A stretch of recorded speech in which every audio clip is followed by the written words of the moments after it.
¿Qué tal? Qué bueno que están con nosotros. En el noticiero más veloz del planeta. 10 a las 2. Información a ritmo digital.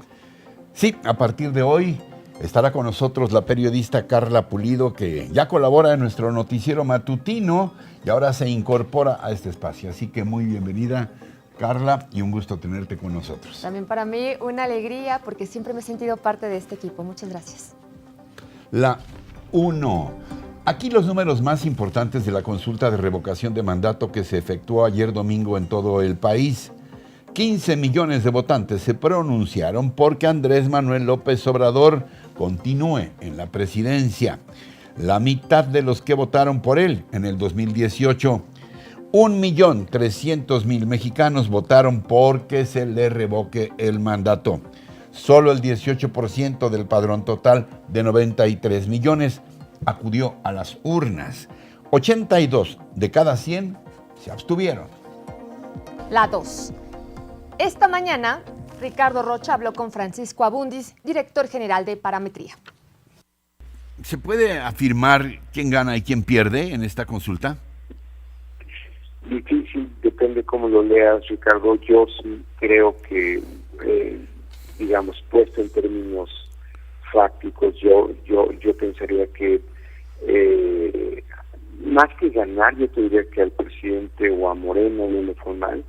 Yo pensaría que al INE le fue muy bien, pero pues ya veremos cómo viene así como hay postdebate, va a venir una serie de afirmaciones y una discusión alrededor de este proceso, donde de hecho desde ayer empezó ya un poco este debate, diciendo que pues el INE no puso suficientes casillas, que no se le permitió a la gente llegar o tener acceso a las mismas, y entonces desde la administración es probable que haya serios cuestionamientos al INE, pero para serte franco, yo creo que pues al INE le fue muy bien en términos objetivos, en términos reales, y realmente en esta comparación con el 21 podré decir que también al presidente le fue bien, a Morena.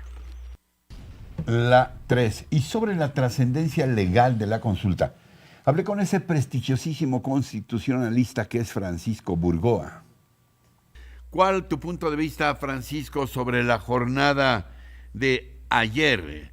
¿Qué procede luego de los resultados, los primeros resultados que estamos conociendo, pues ya con una práctica totalidad de las casillas y urnas computadas?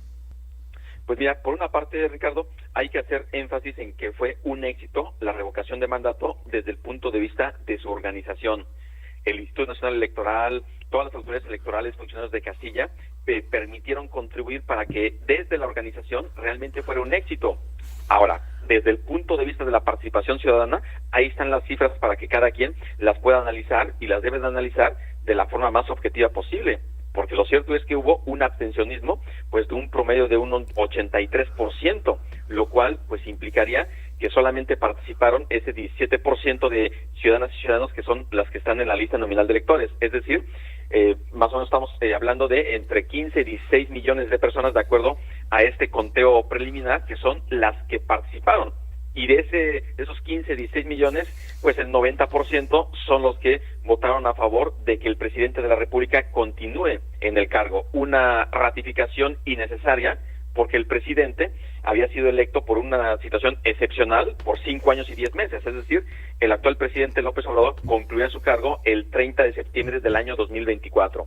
De ahí que esta revocación de mandato, dado que no se alcanzó el 40% de participación de la ciudadanía, no tiene ningún efecto jurídico, aunque sí nos va a dejar muchas enseñanzas, reflexiones sobre este instrumento de participación ciudadana para mejorarlo, perfeccionarlo, y pues también para lo que será en su momento las elecciones del año 2024, porque sabemos que hubo muchas irregularidades alrededor de este proceso de revocación.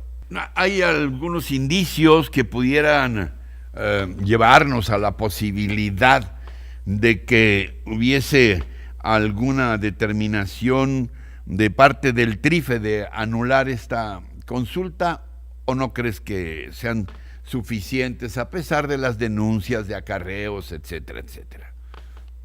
Pues yo sí consideré que el Tribunal Electoral... bueno, la participación de funcionarios, claro. Exactamente, yo considero que el Tribunal Electoral sí tiene elementos para que en dado caso pudiera estar determinando la nulidad de este proceso electoral.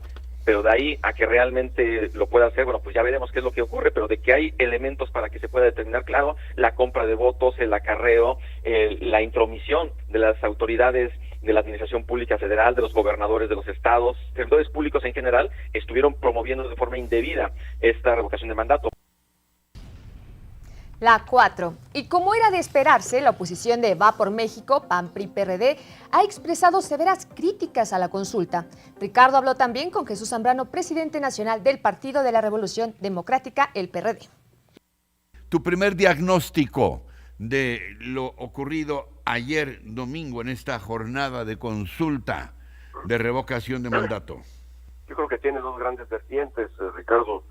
Por una parte, todas las ilegalidades, las violaciones a la Constitución que reiteradamente el presidente de la República cometió junto con altos funcionarios de su gobierno, gobernadores, el comandante de la Guardia Nacional y dirigentes del partido Morena, que a pesar de que estaban violando las disposiciones establecidas en la Constitución de no hacer propaganda, de no hacer ninguna actividad, ninguna mención al asunto de la llamada consulta popular, lo hicieron reiteradamente, se pasaron por encima mejor dicho, por el arco del triunfo, ellos pasaron por encima de la ley y de las recomendaciones y llamados de atención, medidas cautelares que les dictó tanto el INE como el Tribunal Electoral. Les valió sombrilla, anduvieron abiertamente hasta provocando al INE. Luego, junto con eso, pues también los reiterados ataques al Instituto Nacional Electoral, a los consejeros, todavía ayer amenazándolos con que iban a revivirles el juicio político y las acusaciones penales que les habían hecho hace algunos meses. Y todo ello, pues de suyo, merecería que el ejercicio del día de ayer debería ser anulado por la propia autoridad electoral. Esto fuera de toda norma. ¿Tú crees que hay elementos para la anulación de la consulta? Mira, no está previsto qué pase con esta consulta, aunque de suyo la otra vertiente es esto. Hubo una baja participación, en realidad ciertamente como el doble de la que hubo el año pasado, aquella en agosto, para enjuiciar a exfuncionarios del pasado. Sí. Y eso ya de suyo no la hace válida, se invalida por sí misma, porque fue un fracaso político para el presidente. Eso. Lo de ayer fue una derrota política para el presidente que, cuando mucho, de acuerdo con esas estimaciones del INE, habrá que esperar ya los resultados que caigan en las próximas horas. Aunque el presidente lo asuma como una victoria histórica. El presidente nunca va a tener... Eso dijo. Sí, lo sé, lo estuve pendiente. Yo sabía que no iba a decir otra cosa, Ricardo, presidente, porque él nunca se equivoca, él nunca va a aceptar que se equivocó. Él es un hombre perfecto. Ya. ¿Tú crees, Jesús, que este resultado envía una señal para el 2024? Claro que sí. Ellos se van hundiendo cada vez más. Ya no tienen esa capacidad de convocatoria que lograron en el 2018 y hay que sacarlos con el voto de la gente por la vía democrática el 2024. La 5. Al final de la jornada de ayer, Lorenzo Córdoba, presidente del Instituto Nacional Electoral, habló con los reporteros que cubrieron la jornada ahí en el INE. Ahí destacó el papel de los ciudadanos durante la consulta y subrayó que con ejercicios como el de ayer, la democracia se asienta en nuestro país. Una gran jornada cívica, lo acabo de decir, la democracia se recreó en paz y estas son grandes noticias para todas y todos. Consejero, la democracia, una vez más, hoy se asienta entre nosotros en un inédito ejercicio, y esto implica que pues, son buenas noticias frente a los temores de eventuales regresiones democráticas. Sin embargo, la 6, el presidente López Obrador arremetió esta mañana de nuevo contra el INE y acusó que debido a las trampas y boicots del Instituto Nacional Electoral, solo obtuvo 15 millones de votos en la consulta de revocación de mandato. En la mañanera de Palacio, López Obrador calificó la consulta de exitosa y reiteró que fue un hecho histórico, a pesar de que solo se instalaron 1/3 de las casillas. En el 2018 se instalaron alrededor de 160,000 casillas y ahora fueron 56,000, 57,000, 1/3. También lo digo porque nuestros adversarios, que se enojan mucho, pues dicen, es la mitad de los votos que obtuvo el presidente en la elección del 18.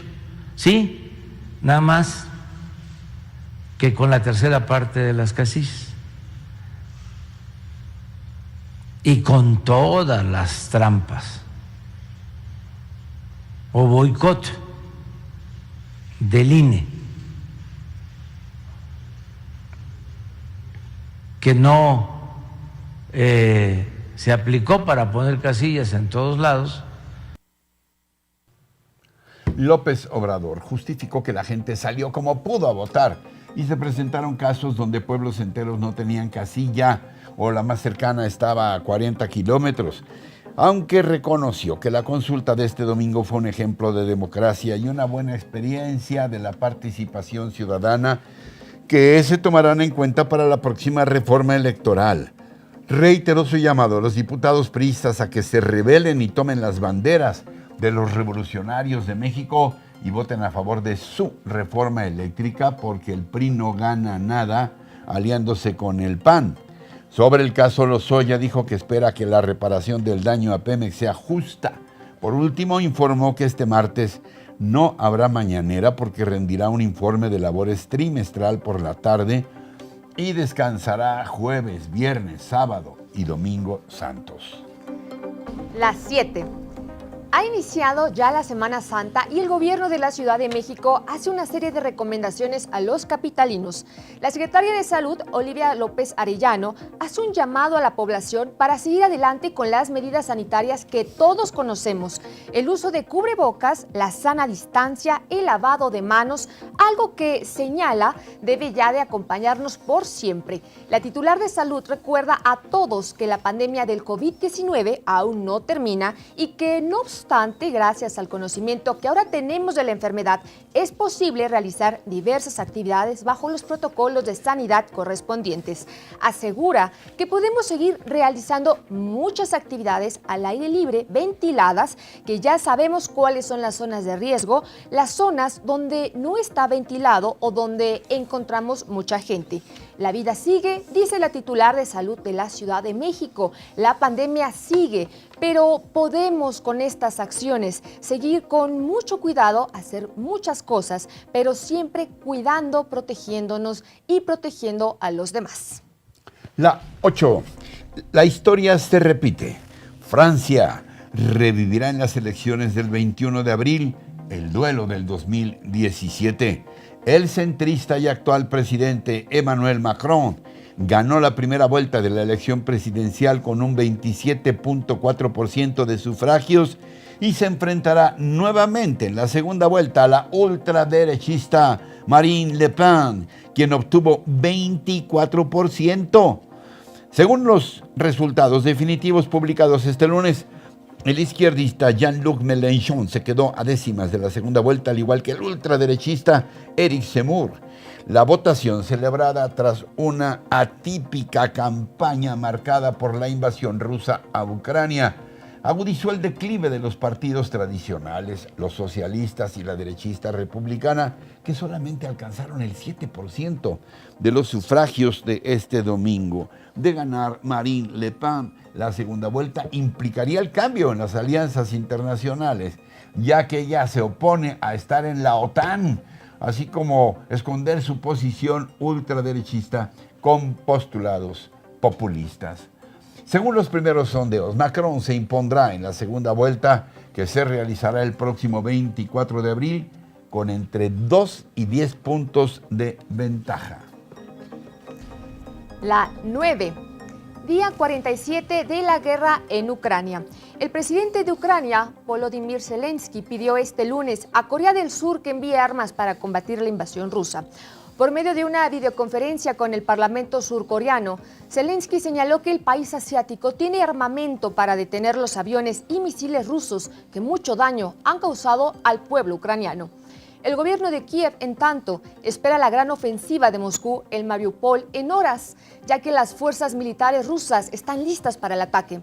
Además de que las fuerzas ucranianas les quedan pocas municiones, están diezmadas y combaten incluso los heridos de guerra. De acuerdo con fuentes ucranianas, el Kremlin ha iniciado la ofensiva final en Donbass desde la norteña región de Kharkov al norte y al sur, desde la zona de Mariupol y del este, desde Lugansk. También señalaron que los rusos ya están disparando a matar contra objetivos civiles en las regiones de Lugansk y Dirpo, donde el fin de semana fue destruido el aeropuerto. En la ciudad de Kramatorsk, lugar donde fue bombardeada la estación del tren, se confirma que ya ascendieron a 57 los civiles fallecidos.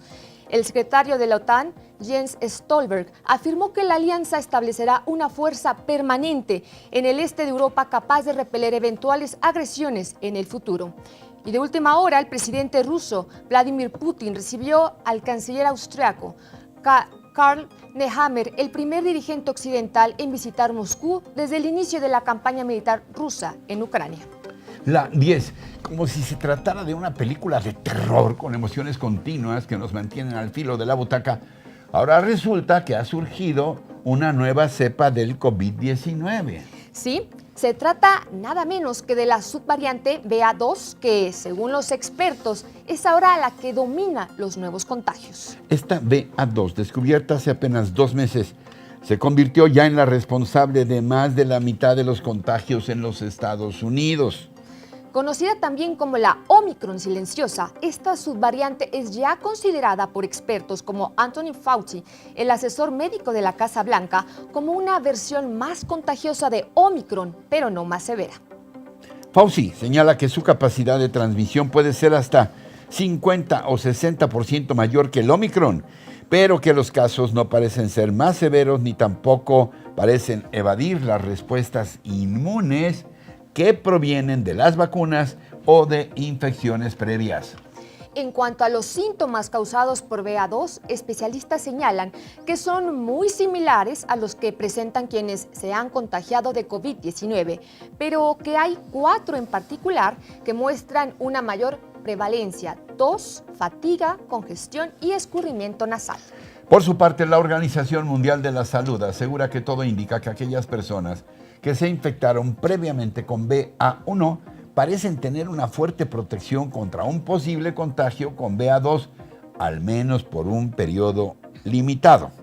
De lo que no existe la menor duda es que la pandemia del COVID-19 no termina, que muy probablemente habrán de seguir surgiendo nuevas variantes y que no debemos bajar la guardia ni confiarnos. Todo indica que el COVID-19 llegó para quedarse. Y así muy covidosos y muy alertas, llegamos al final del día de hoy. Gracias, como siempre, por sus mensajes, comentarios, sugerencias y críticas. Los leemos todos y tomamos nota de lo que nos dicen. Todos, toditos. Todos. Recuerden que tenemos una cita de lunes a viernes en 10 a las 2 y en todo momento con nuestros contenidos completitos en nuestras redes sociales y por supuesto aquí en nuestra página rochainforma.com. Hasta entonces. Hasta siempre.